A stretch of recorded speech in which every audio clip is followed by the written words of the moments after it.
Започваме с първата тема, която сме подготвили за вас. Европейската седмица на зимните спортове.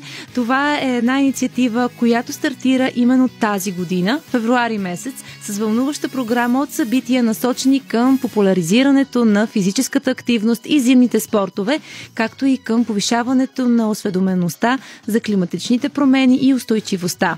Пилотното издание ще се проведе в периода от 1 до 8 февруари в 8 европейски държави, включително и в България. Йоанна Дочевска, която е председател на Асоциация за развитие на българския спорт, сподели пред Мария Илиева, нашия репортер и редактор на предаването, повече подробности около програмата, която е наситена наистина с много събития. Нека чуем.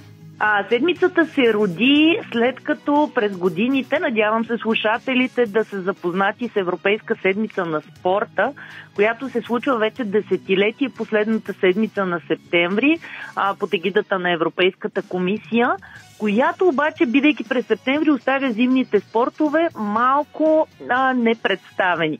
Осъзнавайки тази до някъде празнина на кампанията, с колеги от 8 държави в Европа опитваме пилотно да направим пък Европейска седмица на зимните спортове.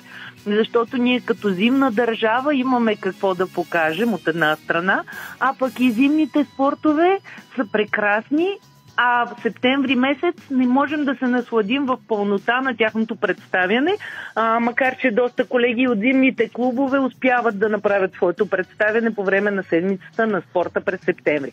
Но да се върнем на Европейска седмица на зимните спортове, която, както и вие казахте, ще стартира на 1 и ще продължи до 8, като тези дати ще бъдат и за следващата година, 2026, и се надяваме двете пилотни издания да бъдат успешни и да имаме възможност да продължим и след това. В България сме приготвили 10 събития, които ще се случват в 4 локации в страната ни, така че максимално много хора ще могат да се докоснат до магията на зимните спортове.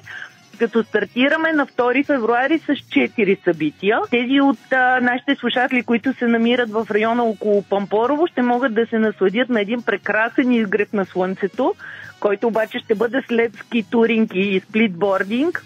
Тези пък от вас, които са в София, ще могат на писта Ветровала да посетят открита тренировка за деца по ски, а пък тези от вас, които са в района на Озана или географския център на България, ще могат да участват в зимна щафета с игри за всички възрасти, с пренасяне на снежни топки, тегляне на шейна, семейни щафетни игри, като имаме щастието в това събитие да се включат и деца с специални образователни потребности. Тъйки се отново в София, същия ден ще бъде и 4-то събитие, което спортен клуб по хокей на лед Левски организира, а именно тренировка по хокей на лед в Зимния дворец.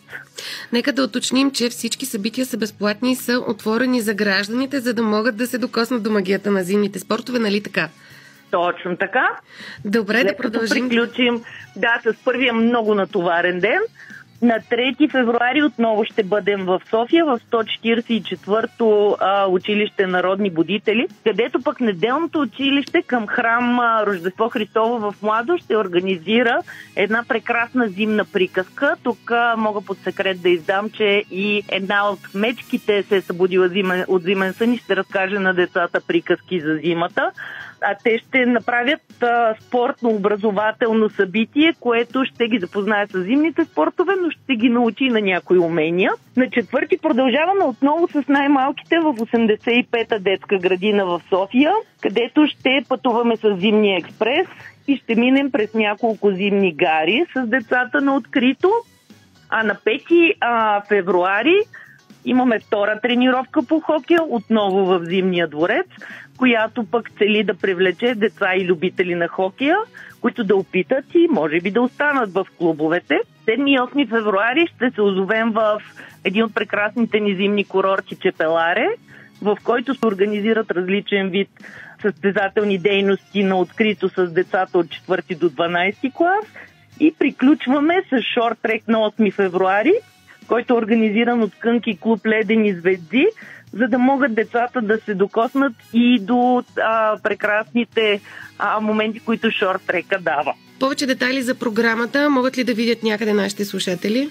Разбира се, информация за пълния график и контакти на всяка една от локациите, на които ще бъдат проведени събития, са налични на сайта на Асоциация за развитие на българския спорт bullsport.bg. А може би тук и момента да кажа, че кампанията е подкрепена от програма Еразъм Плюс на Европейския съюз, което пък я прави безплатна и достъпна за гражданите. Кои са държавите, които се включват в тази пилотна седмица? В пилотната седмица се включват Белгия, България, Германия, Италия, Хърватия, Люксембург, Словения и Испания. Като в различните държави кампанията се случва и координира по различни начини. Например, в Испания Министерството на спорта застана официално зад кампанията и е партньор на инициативата с обещание да продължи да я реализира и след пилотните 2 издания, които към момента имаме планирани. А пък във всички държави ще се проведе и конкурс, който ще бъде за най-атрактивно видео от седмицата, и много се надяваме българските организации, които участват, също да бъдат активни и защо не да спечелим и тази награда. Чухте Йоанна Дочевска, председател на Асоциацията за развитие на българския спорт, която сподели наистина напоителната програма на Европейската седмица на зимните спортове.